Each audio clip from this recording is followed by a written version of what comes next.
I would like to begin by acknowledging the traditional custodians of the land on which we meet today, the Arakwal people of the Bundjalung Nation, and pay my respects to the elders past, present, and emerging. Are you ready to win at the game of life? Well, throw out that rulebook and get down to the business of being the best and most authentic version of you. Welcome to the Human Design Podcast. We're changing the rules around success, abundance, purpose, love, and life, where we're creating a planet where everyone can thrive in a world that loves and supports each other. I'm your host, Emma Dunwoody, a qualified master coach, human design expert, podcaster, and entrepreneur that is living the life of my dreams, breaking all the rules while doing it, making a huge impact, and living my design and manifesting miracles on the daily. Join me as I break down and simplify everything you need to live in alignment with your human design, teach you how to recondition your unconscious mind for greatness, and to take back your power so you can manifest your heaven on earth and serve the rest of the planet at the same time. It's time to give up the fear and step into your highest potential, to reach for the stars, to know and live your greatness. It's what you deserve, and it's what the planet really needs from you. So buckle up and enjoy the ride. Let's talk about the FLFE, or Focused Life Force Energy. I've been in love with this service since 2019, and I attribute a lot of my improved performance in all areas of my life since then to this incredible service. Right after I first put the FLFE on my home, my business took off, and to be honest, my kids actually started getting along better than they had in a really long time. But back to the business. I actually launched my first mastermind the first week of lockdown, with great success when many were struggling. Last year, when I was walking the Camino, I noticed that my body was a lot stronger and fitter, and I'd gone without the joint pain that I'd actually experienced 4 years earlier when I walked it for the first time. And I honestly believe it's being in the FLFE for the last 4 years that's helped my body over that time rest and recover and build muscle and strength.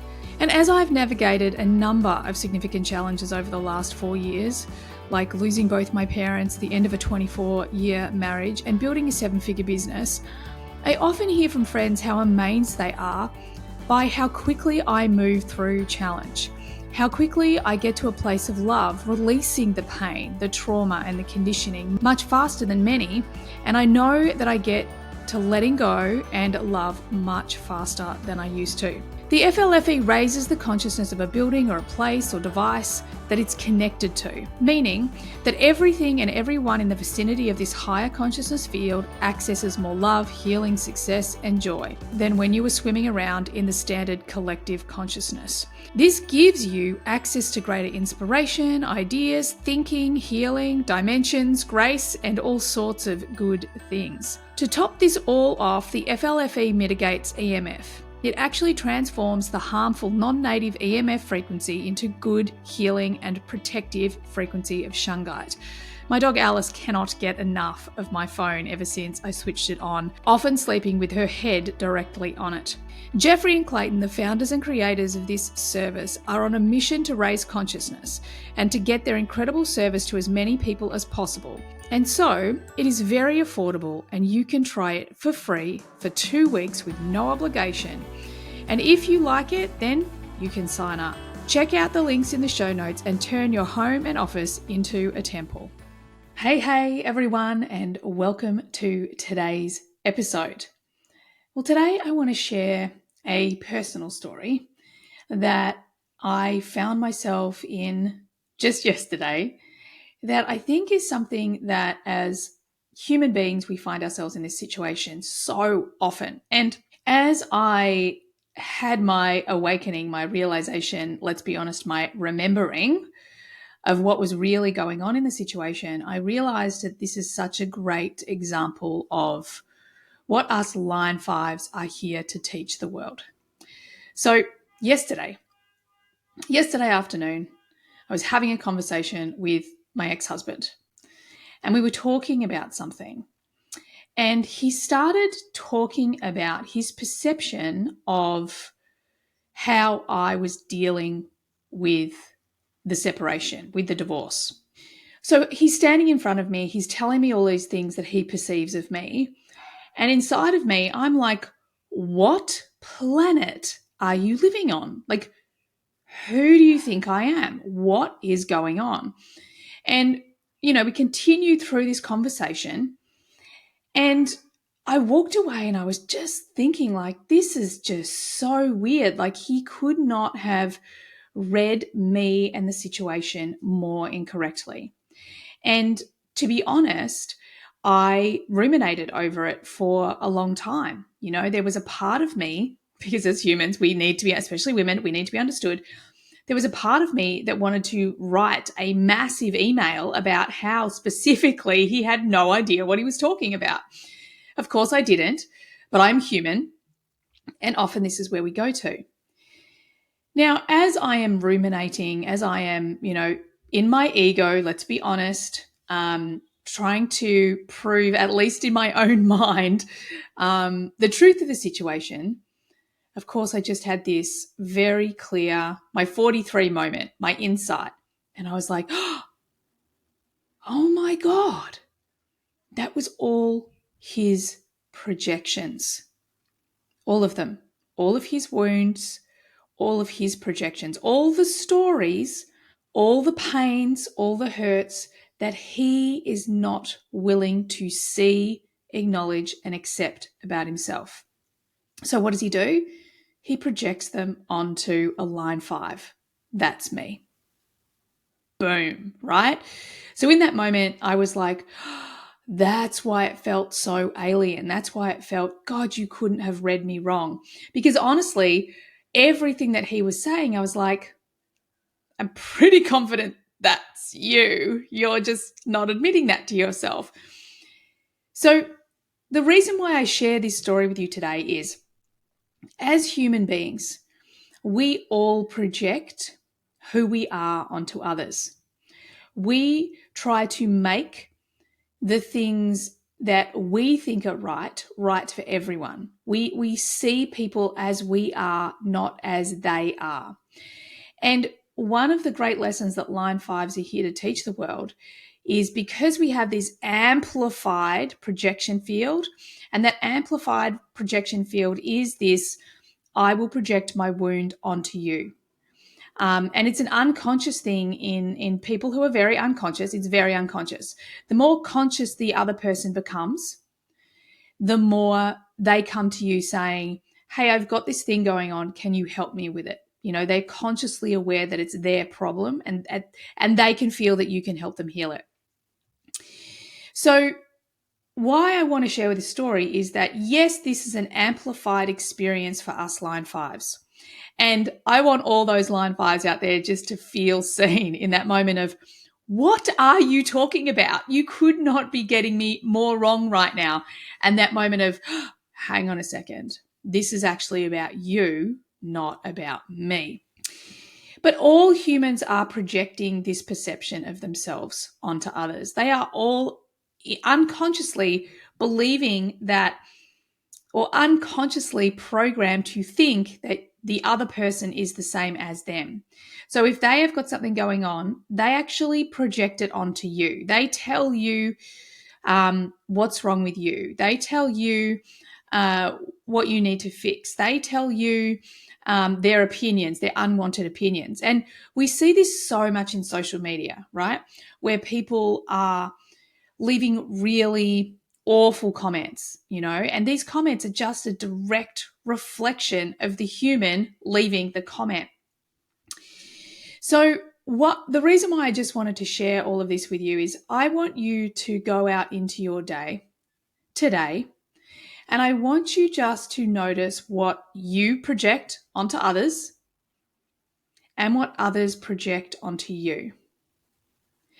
Because these are what people project onto you is not your business.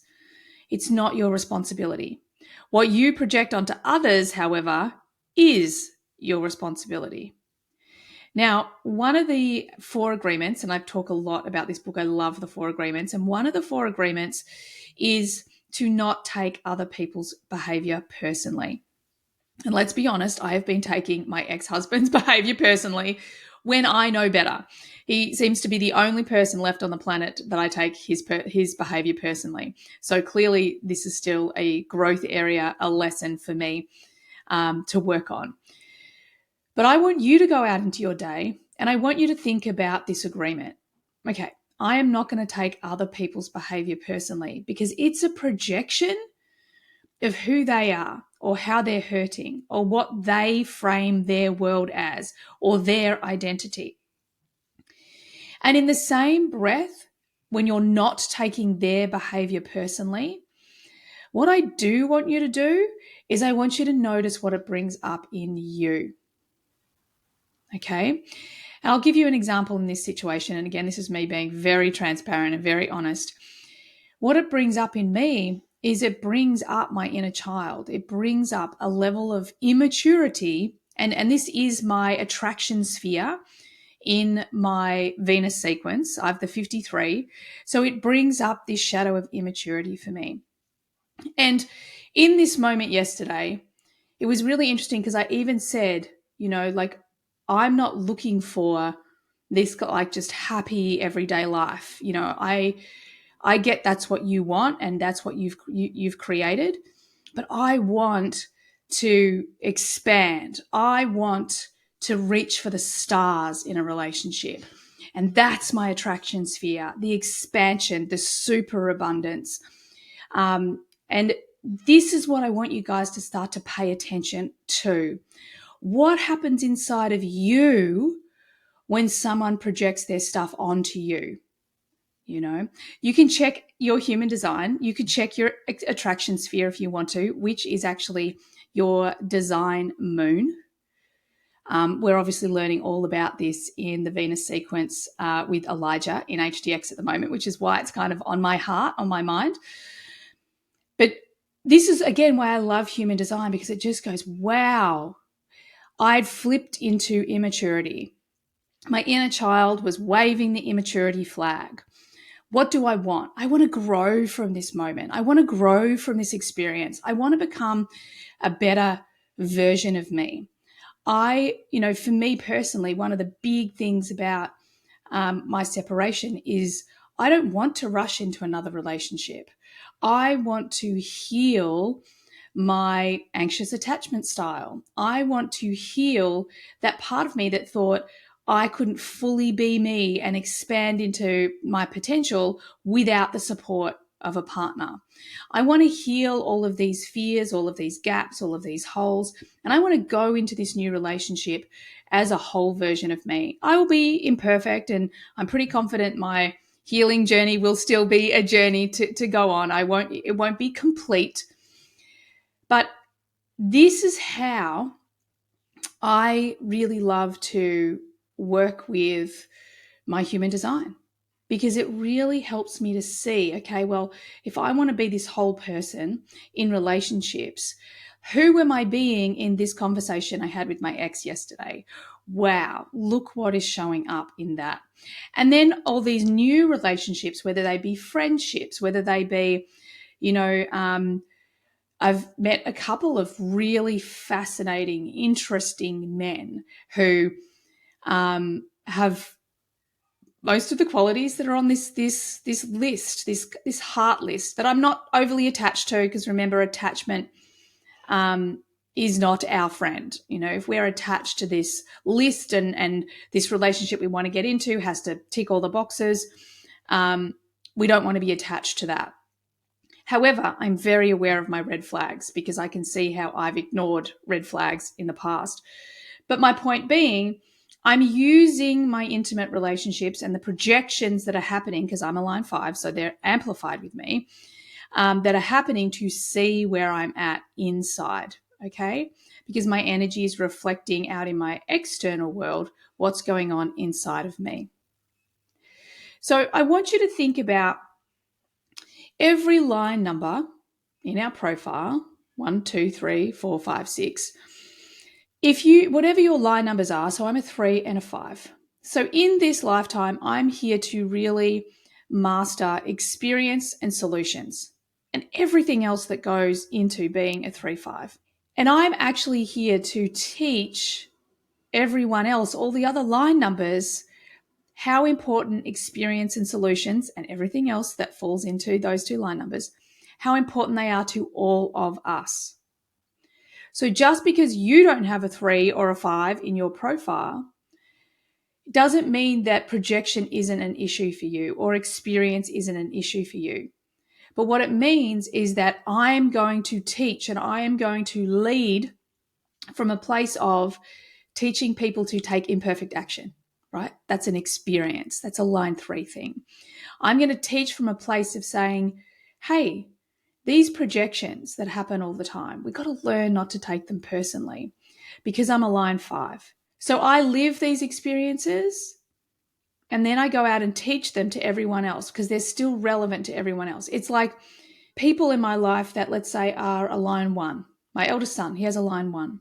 So he's here to teach me or to demonstrate or to lead with being an authority on something, on diving in and learning deeply about something and teaching me the value of that, what is a gift of his, what comes innately to him. So remember that all the line numbers are teaching us something important. And whatever line numbers you have, these are where you're mastering life and how you're leading in life. Okay.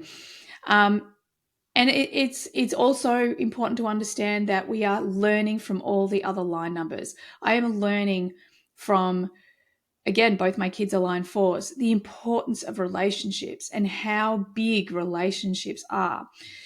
I'll give you an example of what I mean by that. So my personality sun is the 37, as you guys know, it's the gate of friendship.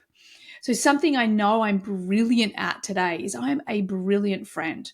Like that is possibly one of my superpowers. I connect really fast and my energy makes people feel like we're old friends. Now, I'd shut that superpower down pretty tightly. And even it was only a few years ago, I was into my human design experiment and really getting to know the line 4s in my life. Even Amanda, who's my PR person, my kids, Jess Babico, Elizabeth Ralph. I've got so many line 4s in my life. They really taught me what relationships and friendships look like and feel like. So they've helped me expand my 37. All right. So I want you to have a bit of an experiment with that. I want you to kind of feel like, oh, wow, what are these other line numbers teaching me and how are they helping me expand into my authenticity? And how am I helping others do that? The other part of this beautiful, short but sweet episode this week is I really want you to pay attention to your projections, okay? And the projections being placed onto you. Remember that whatever projection someone places on you, that is none of your business. You are not responsible for that. Don't take other people's behavior personally. And do pay attention to what it triggers in you. And perhaps your human design and one of the shadows of your gates or your spheres perhaps can give you an insight into where you're triggered into your shadow, and then potentially where you can acknowledge, accept, and honor that part of you, that shadow is within you, and then lean further into the gate, the gift of that sphere, and expand a little bit more into that place and build that muscle of coming from love as opposed to fear being the shadow, love being the gate, and the acidic state. Sound good? Awesome. I trust that you got what you needed from today's episode. I loved being here with you. I loved sharing a personal story with you, so I might do a little bit more of that. And thank you so much for being here. I really look forward to having you on the next one. Bye for now. Thanks everyone for being here all the way to the end of the podcast. I hope you got lots of value out of it. I certainly had a lot of fun doing it. Could I please ask that you share this podcast with friends if you found it valuable? And also, bonus points, could you leave a review for me as well on Apple? It would be greatly appreciated. If at any point you would like to be on the podcast or you've got questions that you'd like me to discuss on the podcast, by all means, get on my socials and DM me. Everything you need is there in the show notes. Have an awesome day. Bye for now.